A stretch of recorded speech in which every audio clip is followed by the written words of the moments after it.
I'm a big fan, and also the storytelling that I'm thinking about and working on, the masculine and the feminine again, and both of their creative forces. So I also like that. I was That the thinking of you with that masculine, because you were talking yeah, about that one. So I was like, I yeah, wonder. I was thinking of you when I wrote that. Yeah. that both the masculine and the feminine have a creative force, and I also think it's interesting that they destroy what the other one creates.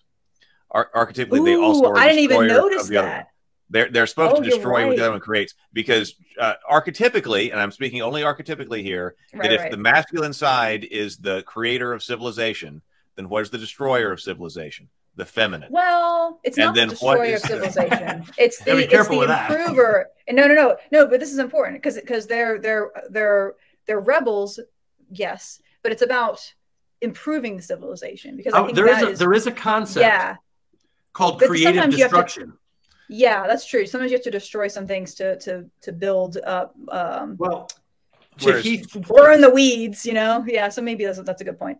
to Heath's point, what I would call Act 3 of the Heroine's Labyrinth, I call the rearrangement or the permutation, which is the heroic actions of the heroine end up rearranging the society, either just a household or the civilization as a whole.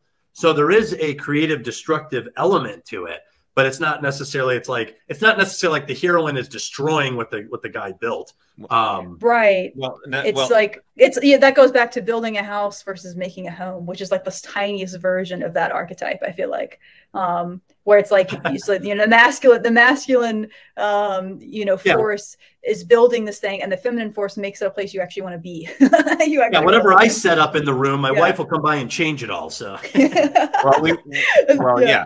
And then what the feminine creates, particularly life, when you're talking about combat and war, that's what the masculine destroys. I do believe that's archetypal. Yeah. So it might be. And so I have another thought. I don't want to get too deep into this rabbit hole, but you just gave me a thought because I love also thinking about. Yeah, we got to read that. Yeah. What's that? No, go ahead. Go ahead. Finish your thought, and then we'll go to Sable. Yeah, because there is a, you can think about not just the raw masculine and feminine, which I feel like these kind of things go very well into the yin and the yang, which is why I was bringing that up, like that these two forces, I think you'll find them in all sorts of different cultures, but that there's also like a healthy and unhealthy version of both, that there is an excessive, a lot of people hate the term toxic masculinity, but that's all that people are talking about. They're talking about the sort of the darker side of it versus there's also the darker side of the feminine. I've been thinking about both of those a lot, and super fun to think about. But you could say that when you have the darker aspect of either, that's when they might come more into conflict, and that's when the other might balance that one out. So if you have too much of one, then you need the other to kind of bring it to its good form. Because I think if they're balanced properly, if the two should work together very well. So for example, you have, like, again, speaking archetypically, say you have a terrible place you don't want to live in. The feminine might be the force that points out what's wrong, and the masculine, that says this guy's a tyrant, that speaks up, right? And then the masculine comes and destroys the tyrant, right? And or they could work together in a sense of like, there's weeds, the feminine burns them, the masculine puts something new in its place. And so like, so I think feel like they kind of work together, I think, if they're healthy. Think of the most ancient labyrinth story there is, Minos and the Minotaur. It is Theseus who slays the Minotaur, but it is Ariadne who solves the maze. That's true. That's true. Yeah, that fits into that so perfectly. All right, so he had a Sable Phoenix says, I think Sable really likes this structure you've got here, Brianna. Sable Phoenix says, exactly, masculine yang pushes outward, shapes the external world to its whims, wards, i.e. competency. Feminine yin pulls inward, draws what it wants to itself, builds, nurturing. That's beautiful. I love that. Okay, real quickly, I want to give a couple. Cool. I did. This is a very, very incomplete list. Awesome, just to show a few. We've got some, it's very easy to think of the male examples of, the masculine, right? That's very classic. Some female examples, of course. I thought of, Katniss Everdeen, Buffy, the Vampire Slayer, Camilla from the Aeneid, maybe some Goddesses of War, I'm not sure. And then over here, I feel like you see this to show that you can have male or female of both, right? You've got your you know, the feminine, you know, female examples are easy to think of. You got like Belle and Beauty and the Beast. You've got Anne of Green Gables, Pollyanna, Bella Swan from Twilight, Alice in Wonderland. I want to talk about Alice in Wonderland again later. Moana. Male examples, I was saying like Jesus and Buddha. I couldn't think of any modern examples. I put Forrest Gump as a question mark because I feel like part of him is that he just wants to take care of people around him, and he's very like, he strikes me as being more of that kind of a character. But anyway, this is just an incomplete example of the show to kind of demonstrate that like it's not male female, it's masculine feminine. So yeah. Anyway, very cool. Sharing. I love that breakdown. Yeah. Well, that's great. I'm glad that tracks, because I've been trying for a while to come up with a list, and then it just kind of like clicked for me the other day. So, yeah, I love it. I think that's great because people are obviously intrigued by this, and quite honestly, I think it resonates with people, masculinity and femininity to varying degrees, and sometimes for different. You know, now that I've identified it, like the Shield Maiden moment, when I see it in a story, sometimes I get like a little emotional zing. Because it's so heroic, and I've analyzed it so much that when it comes up, I'm like, oh man, the red line has been drawn. She's not letting them by, and I love it now. You know, it's extremely heroic, and it doesn't. You actually said something, Brianna, in a previous video. I heard it on the next day, I think. Yeah. You said there's great power in that, in just stopping, even if you don't have the physical ability or warrior combat capacity to fight the Minotaur, just standing there and subjecting yourself to the fury that might come your way. Huge power in that. And when you said that, I actually liked your wording a lot.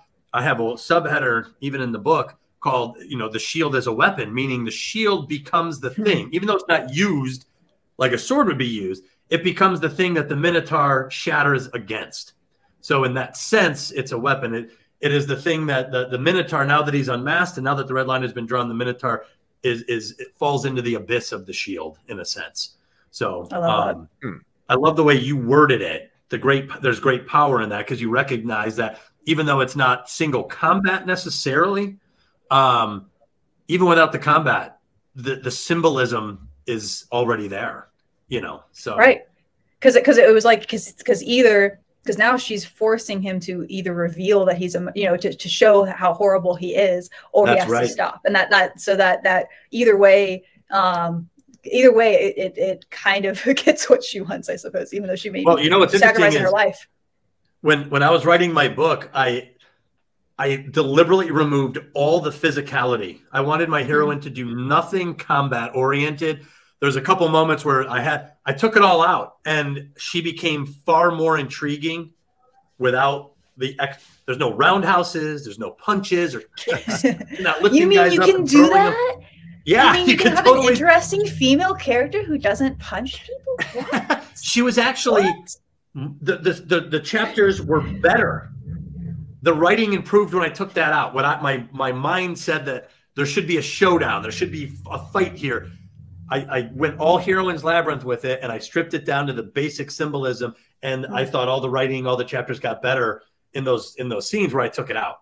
And then I added a level of physicality for the Shield Maiden moment, and that scene got better. So yeah, you don't have to be a warrior in order to make a stand or to be heroic. And like I said, I don't see it as lesser or greater anymore. I'm seeing it as two parallels, probably to what Sable Phoenix is saying, this idea of a yin and a yang. One can be more dominant than the other, but it's never one size fits all. But James Bacon, one of our channel members who is also frequently here, thank you so much, James. James says it's a positive negative inversion, talking about men and women. Men can protect and invade. Women can order and cast disarray. So yes, we're talking about the creativity versus destruction of men and women. And I was just going to add a final clarification to my point that archetypically we have several different stories where men are living in a state of perfection until the arrival of women.